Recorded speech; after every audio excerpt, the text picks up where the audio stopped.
Katedral Makassar sedang mempercantik bangunan untuk menyambut lebih banyak umat Katolik.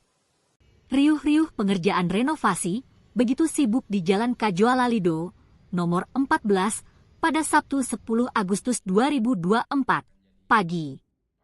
Pele Colin, sekretaris pastor, keluar dari ruang kerjanya, mengajak reporter Tribun Timur berkeliling melihat proses pembangunan. Senyumnya berbinar-binar memantau pengerjaan bangunan Katedral Makassar. Renovasi katedral kini menyasar 30% bangunan. Katedral ini kan cagar budaya, sesuai aturan, 70% dari bangunan tidak boleh dibongkar, lanjutnya. Pintu utama katedral tak tersentuh renovasi.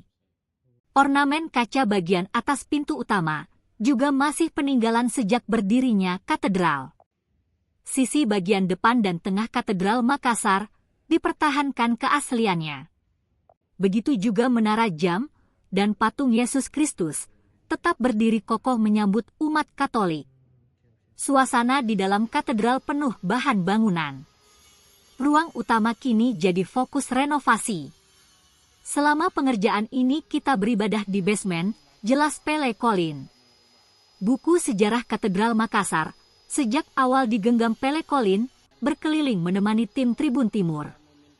Sembari menjelaskan proses renovasi, Pele Colin bercerita sejarah pembangunan Katedral Makassar.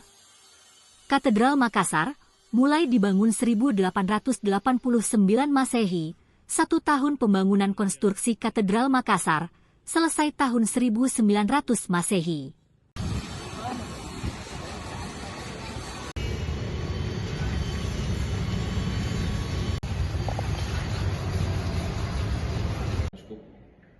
Jadi paus.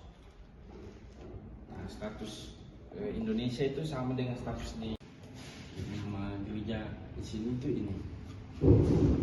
Nama gereja. Ya, gerejanya. Jadi kalau dalam bahasa Indonesia itu hati Yesus yang Maha Kudus. Gereja. Jadi semacam dia punya pelindungnya ini. Maksudnya semangat gereja kami ini mengikuti ini.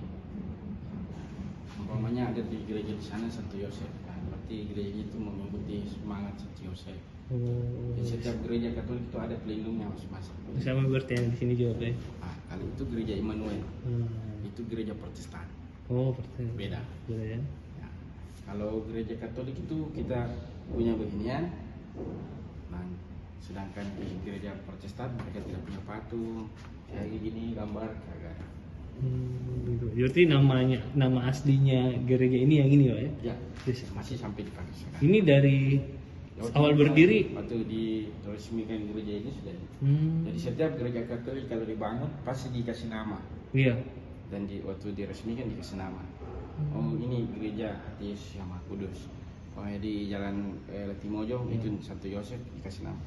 Dari namanya dari awal sama. Tapi masyarakat awam kenalnya biasanya katedral. Katedral itu adalah gelar untuk gereja seperti Masjid Al-Markas. Iya. Nah, dia kan disebut namanya atau Masjid Raya. Ada unsur lebih tinggi daripada masjid lain. Iya. Gitu. Nah, seperti ini. Katedral itu artinya dia pusat untuk gereja Katolik beberapa di wilayah ini lagi. Nah, jadi katedral itu dari bahasa Latin dia punya arti adalah kursi atau kedudukan. Nah, di katedral itu ada uskup. Jadi dia uskup itu ini. Jadi dia ada tempat duduknya. Nah, ini seperti ini. Setiap katedral. Jadi umpamanya di Sulawesi Selatan ini, di Sulawesi itu cuma ada 2 katedral. Di mana? Satu di Manado, satu di Makassar. Nah, jadi karena cuma ada 2 uskup di sini. Jadi dia satu yang pimpin wilayah Manado, satu yang pimpin di wilayah Makassar yang ini. Nah, mereka ini yang punya kuasa untuk mengajar agama Katolik. Jadi mereka itu dalam istilah gereja Katolik magisterium, artinya mereka punya kuasa untuk dan mereka yang berkuasa untuk mengajarkan pengajaran agama. Nah, seperti dia yang kasih keluar semacam ajaran agama atau pemahaman baru, itu mereka yang punya kuasa. Jadi selain mereka ini, selain uskup, tidak ada orang yang bisa mengajar ajaran baru kecuali uskup sudah umpamanya delegasikan. Jadi pastor-pastor itu mereka itu setia kepada pastor uskup. Uskup ya. Semacam paus itu juga seorang uskup. Iya. Dia uskup Roma. Iya. Nah, gitu. Nah, dia akan memimpin lagi para uskup. Nah, tapi kuasa mengajar itu para uskup. Berarti kalau didelegasikan ke pastornya baru dia kalau mengajar sesuatu ya harus sesuai yang uskup ajar. Iya. Sesuai dengan gereja. Uskup itu gimana Pak? Mungkin apakah dia dipilih atau dia? Ya, dipilih. Nah, dipilih dari Roma. Jadi waktu Yesus dulu, zaman Yesus, dia punya murid 12. Iya. Nah, itulah uskup pertama. 12 orang itu. Jadi kan Tuhan Yesus bilang pergi dan mengajarkan semua orang. Iya. Nah, Tuhan Yesus memberi kuasa kepada mereka ber-12 ini untuk mengajar orang-orang. Nah, setelah itu 12 orang ini itu menjadi uskup. Nah, paus pertama itu sebagai pemimpin para rasul, para murid-murid Yesus ini. Iya. Nah, itu adalah Santo Petrus dan dia jadi paus pertama. Nah, dia juga seorang uskup karena pemimpin para uskup itu disebut paus. Paus ya. Nah, sampai sekarang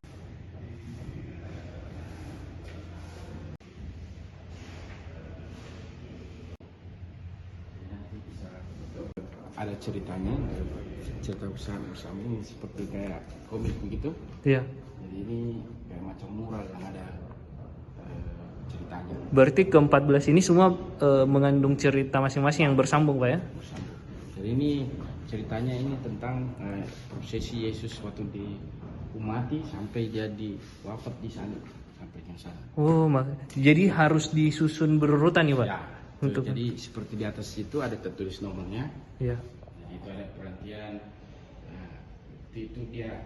Kalau kita ke Yerusalem, tempat di sudut-sudut spot itu ada seperti ini. Oh, di sini dia dulu ketemu mamanya. Oh, di sini dia dulu ditolong oleh Simon dari Kirene. Nah, di Yerusalem sana ada seperti ini. Oh, berarti ada di Yerusalem pun ada yang seperti ini. Kan dulu di kota Yerusalem kan Yesus lewat situ. Iya. Nah, di situ ada dibikin bahkan jadi gereja. Jadi setiap tempat itu, jadi kalau orang-orang Katolik pergi bersiarah, mereka akan pergi ikuti seperti ini di Yerusalem. Oh.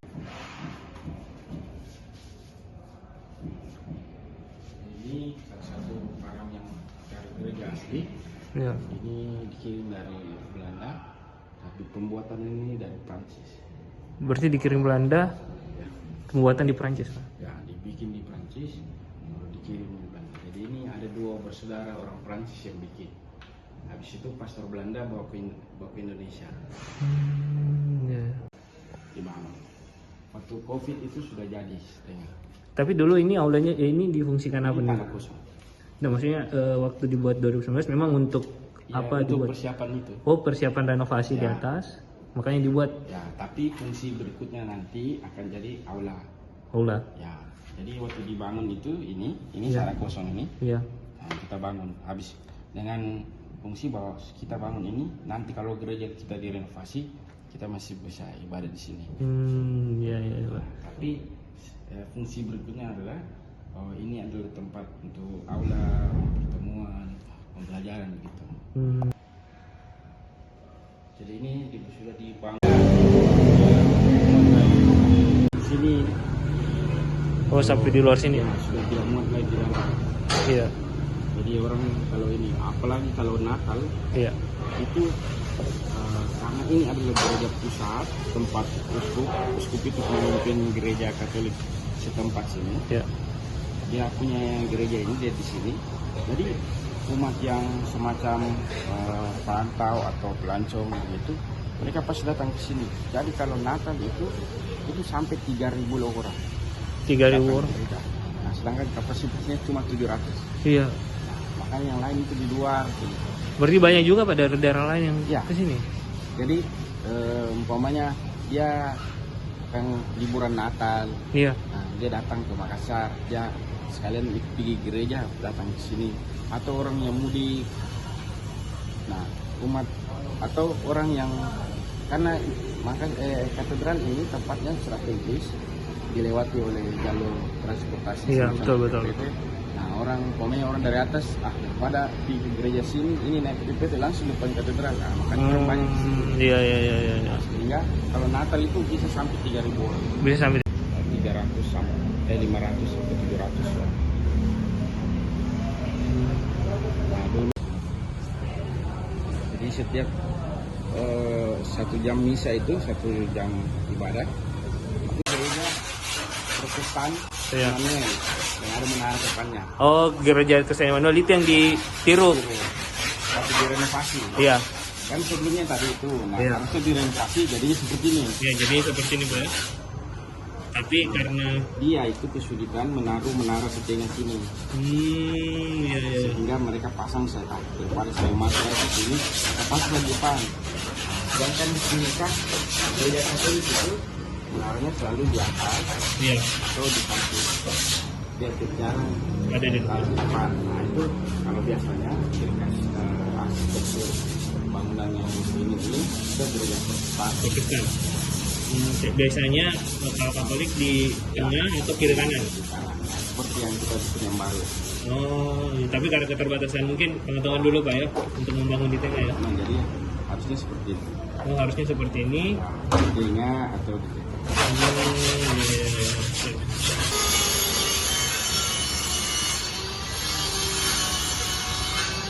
kasih rekomendasi apa yang bisa kamu ubah. Waktu kita meminta rekomendasi dan cagar budaya untuk renovasi ini, mereka sarankan potong 30% yang sana Iya. dan 70%-nya harus tetap seperti itu. Original. Nah, termasuk tampuk depan ini. Jadi ini tidak boleh diganti. Ini nggak boleh diganti. Tahun Itu ada tahun ini.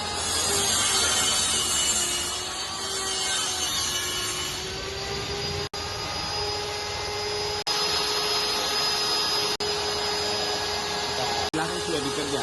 ya. Tapi proses penggabungannya ini mulai dari tahun 2023 2023. baru mulai digabung Pak. Sampai akhirnya dikerja lagi tahun ini. Jadi waktu kami bangun tahun 2019 itu Iya. sebelum COVID itu kita sudah bikin basementnya. Ya. Tapi kita masih ibadah di gereja sini kan Iya. belum bongkar kok. Iya. Nah, habis itu dikasih naik temboknya ke kanan. Nah, tahun 2000 kan karena ada COVID jadi Iya. pengerjaan. Nah, mulai tahun 2023 dibongkar mini gereja. Iya. Kami pindah di bawah basement untuk bongkar. 9. Iya. Nah, ditambah yang kampus. Bagian. Habis itu mulai tahun 2019 dikerjakan dan 2023 itu mulai dibongkar dan disambung. Nah, habis itu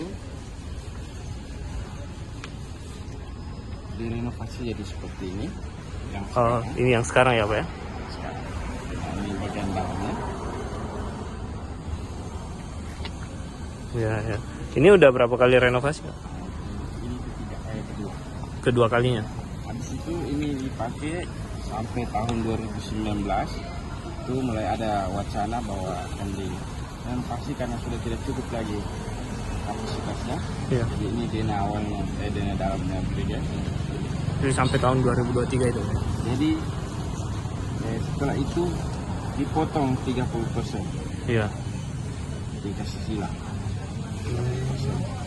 Iya. Jadi ya seperti ini gereja ini. Ini yang baru. Oke. Terus dipotong ini 30%. Sehingga nanti dia jadi